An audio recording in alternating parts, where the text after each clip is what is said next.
నమస్తే, నా పేరు తేజస్విని. బీసీఎన్ న్యూస్ కి స్వాగతం. ముందుగా ముఖ్యాంశాలు. వినాయక చవితికి మట్టి వినాయక విగ్రహాలనే వాడండి, పర్యావరణాన్ని కాపాడండి. పశ్చిమ గోదావరి జిల్లా కలెక్టర్ నాగరాణి.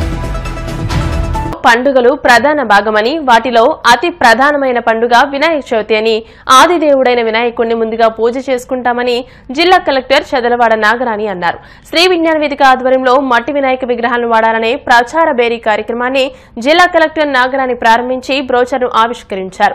పర్యావరణ పరిరక్షణలో భాగంగా మట్టి వినాయక విగ్రహాలను వాడడం మంచిదని, ప్లాస్టర్ ఆఫ్ ప్యారిస్ విగ్రహాలను నిమజ్జనం చేసినప్పుడు కాలువలు, చెరువులు కాలుష్యంతో దెబ్బతింటున్నాయని అన్నారు. ప్రతి ఒక్కరూ పర్యావరణ దృష్టిలో పెట్టుకుని మట్టి వినాయక విగ్రహాలను పూజించాలని పిలుపునిచ్చారు. ప్రచార బేరీ కమిటీ సభ్యులు చెరుకువాడ రంగసాయి, కాంతేటి వెంకటరాజు, గోపిశెట్టి మురళి, జడ్డు ప్రసాద్లు మాట్లాడుతూ స్వచ్ఛంద సంస్థలు పర్యావరణ పరిరక్షణపై దృష్టి సారిస్తూ మట్టి వినాయక విగ్రహాలను వాడాలని ఈ ప్రచార బేరీ కార్యక్రమాన్ని నిర్వహిస్తున్నామని అన్నారు.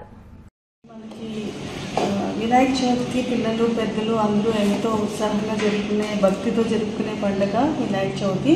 ఈ వినాయక చవితికి మనం వాడే విగ్రహాలు పర్యావరణ పరంగా అనుకూలంగా ఉండే విగ్రహాలు, మట్టితో చేసిన విగ్రహాలు వాడుకున్నట్టయితే మనం చేసిన పూజలు చేసిన తర్వాత వాటిని మనం నిమజ్జనం చేసే టైంకి అది చక్కగా నీళ్ళల్లో కలిసిపోయేటట్టు ఉంటుంది. అట్లా కాకుండా plaster of Paris, colours, chemicals, synthetic colours వాడిన విగ్రహాలు కనుక మనం కొనుక్కొని వాటిని పూజలు చేసి వాటిని నిమజ్జనం చేస్తే పర్యావరణానికి చాలా హాని కలిగించే వారం అవుతాము.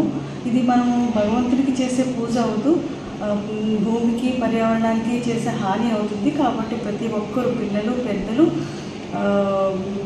షాప్స్ అండ్ ఎస్టాబ్లిష్మెంట్స్, కాలనీస్లో ఎక్కడైతే మనం వినాయకుడిని ప్రతిష్ఠించుకొని పూజలు చేస్తామో ప్రతి ఒక్కరు ఇది మనసులో పెట్టుకుని దానికి అనుగుణంగా పర్యావరణానికి తగ్గట్టు మట్టి విగ్రహాలని తీసుకొని పెట్టుకొని కొలుచుకోవాలని చెప్పేసి కోరుకుంటున్నాం. ప్రతి ఒక్కరికి కూడా వినాయక చవితి శుభాకాంక్షలు తెలియజేస్తున్నాం. మరి ఈ వినాయక చవితి ప్రతి ఒక్కరూ కూడా మట్టి విగ్రహాలనే వాడాలని చెప్పి మన జిల్లా కలెక్టర్ గారి ఆదేశాలతోటి స్వచ్ఛంద సంస్థలు, మరి అదేవిధంగా విజ్ఞాన వేదిక, లయన్స్ క్లబ్, మన అందరూ అన్ని రెడ్ క్రాస్ అందరూ కూడా ఈ కార్యక్రమంలో పాల్గొని చేయడం జరుగుతుంది. అందరూ కూడా మట్టి విగ్రహాలు వాడాలని తెలియజేస్తారు. ఓం శ్రీ గణేశాయ నమః. శ్రీ వినాయక చవితి పండుగ శుభాలన్నిటికీ ముందుంటుంది. ప్రతి ఇంటా కూడా శుభాశుభాల్లో ముందు విఘ్నేశ్వరుని ప్రార్థించుకుంటాం. అటువంటి విఘ్నేశ్వర చవితి శుభంగా జరగాలి, ప్రజలకు సుఖంగా ఉండాలని ఆశీర్వదించాలని భగవంతుడిని కోరుకుంటూ, మరి ప్లాస్టిక్ బ్యారేజ్ విగ్రహాల వల్ల కాలుష్యం దెబ్బతింటుంది. మరి పర్యావరణం మీద ప్రభుత్వాలు, కేంద్ర రాష్ట్ర ప్రభుత్వాలు అనేక రకాల పథకాలు చేస్తూ దాని నివారణకు ప్రయత్నం చేస్తున్నారు. మరి ముఖ్యంగా ఈ విగ్రహాల వల్ల ఏమవుతుందంటే కాలువల్లో కాలుష్యం వచ్చి మరి చాలామంది ఇబ్బంది పడుతున్నాం. ఈ వాతావరణ కాలుష్యం తగ్గించడం కోసం మరి ఇవాళ మేము పశ్చిమ గోదావరి జిల్లా కలెక్టర్ శ్రీమతి నాగరాణి కలిసాం. ఆవిడ దీన్ని స్పందించారు. ఆవిడ తప్పకుండా ఈ కార్యక్రమం చాలా మంచిది, మరి విగ్రహాలన్నీ కూడా మట్టితోనే చేయించాలని చెప్పి సూచన ఇచ్చారు మాకు. అంచేత ఆవిడ సందేశాన్ని బట్టి మేము అందరం కూడా ఈ కార్యక్రమాన్ని దిగ్విజయం చేస్తామని గణేష్ మహారాజ్ తెలియజేస్తున్నాం.